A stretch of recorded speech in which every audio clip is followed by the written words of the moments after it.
Hi, welcome to video number 1 of lecture 24. Today, in our final lecture, we're going to talk about large-scale renewables. In other words, what happens once we actually build enough renewable energy to meet most of the world's demand? Let's start with motivation. So I'm going to write a number, 3. We're going to start writing some zeros. Let me make sure I get enough here. 1, 2, 3, 4, 5, 6, 7, 8, 9, 10, 11, 12, 13. Okay. So what is that? Hundreds, thousands, millions, billions, 30 trillion kilowatt hours? 30? Is that even? Yeah, 30 trillion kilowatt hours. That is the United States energy consumption in the year 2019, last year. Wow, that's huge. Something to note, this is primary energy.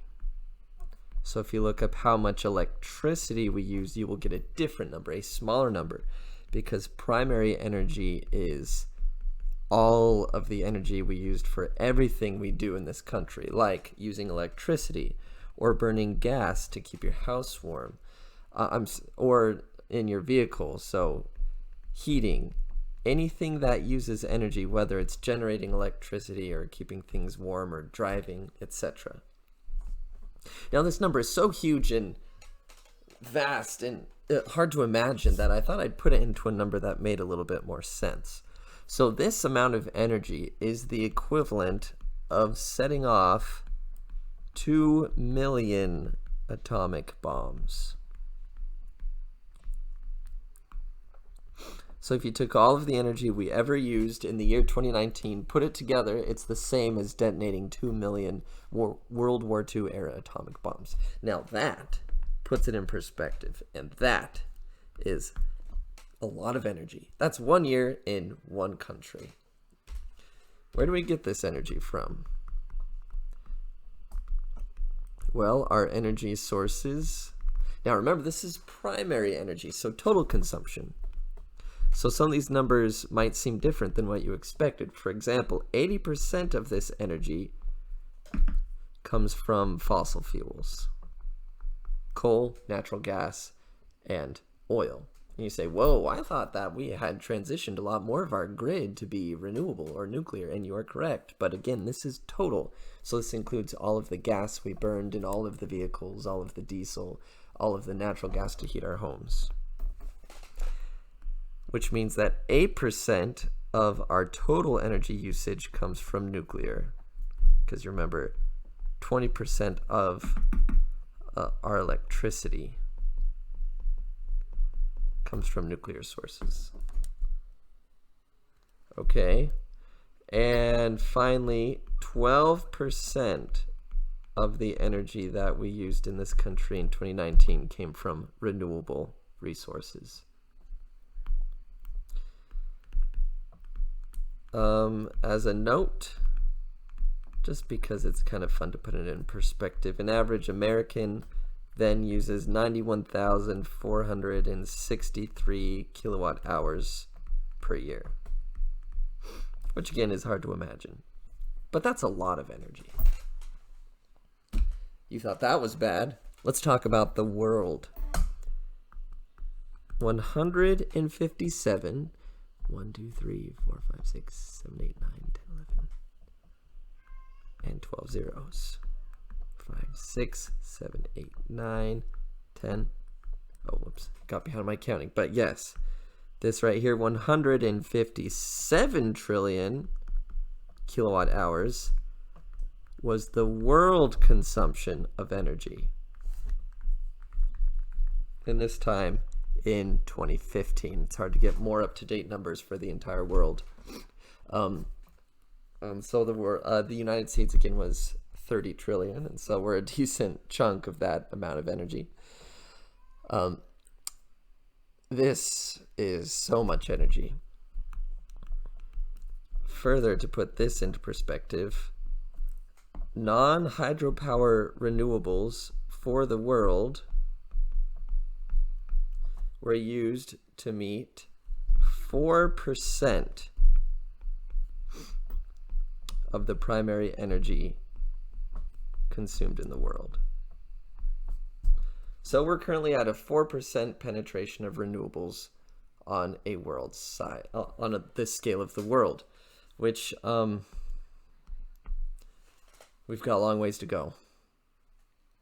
Okay, now this is just talking about now, not even now. This is old data. Let's look at the trend, right? So this is the world's consumption split up by where that energy is coming from, starting in 1965, ending 2018-ish. This was from about a year ago. So you see we've got kind of this linear trend, although it's starting to accelerate. You can see right here the financial crisis in 2009 and 2010. You can see periods of vast economic growth as well.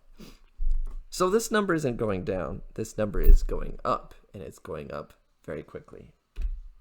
In the United States, during our kind of long period of steep growth in our economy, we saw a big jump in the amount of energy we used. Now, as we've been trying to transition to a more energy efficient economy, we have found that our energy usage is about stagnant, but still very, very large.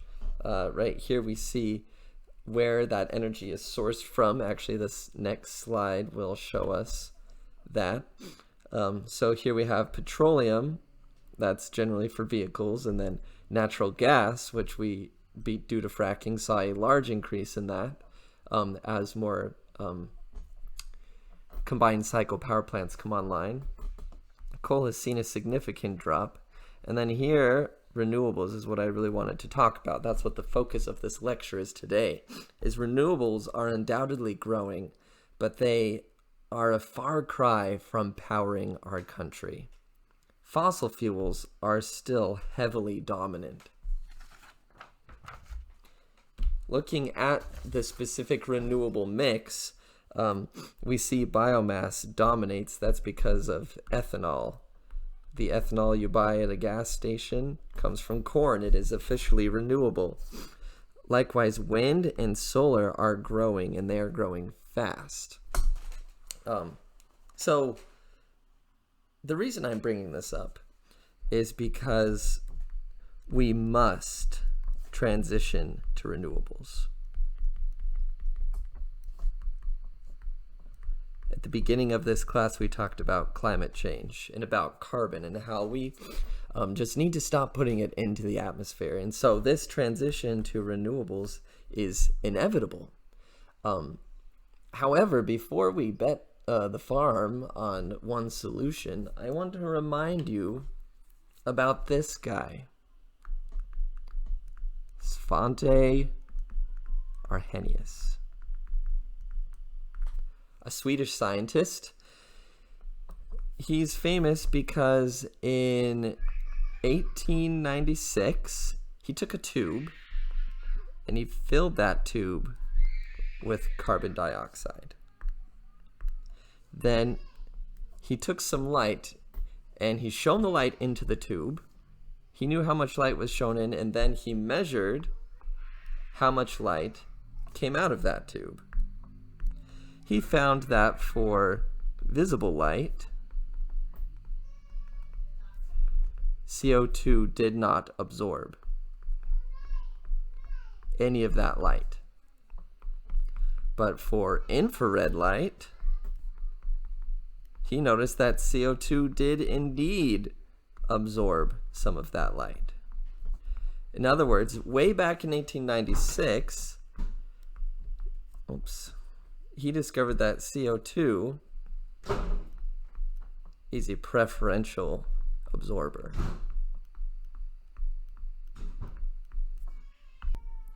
Okay, so Arrhenius discovered that CO2 is a preferential absorber. And he correctly postulated then the greenhouse effect. He published in 1896 that the Earth's temperature would increase if we continued to put CO2 into it. And then all of the governments of the world got involved and they fixed the problem. Not really. Actually, do you know what Hennis did? He celebrated. He said, guess what? If we burn fossil fuels, we can increase the temperature of the world. And why would they care about that? Because of the Ice Age. Recent evidence had surfaced that ice ages had gripped the Earth for hundreds of years, many, many years ago, and Europe at that time was worried about what would happen if another one came along. So Hennis said, hooray, no ice age. But he didn't consider every consequence. So I ask to you now, what are the consequences of renewables? Undoubtedly, we must transition to renewable energy. But as we do, let's not do so blindly, but considering exactly what will happen when we implement renewable energy on a large scale. In this next video, we're going to talk about exactly what would happen if we tried to power the entire if we tried to power all of humanity's energy needs using just solar or just wind energy.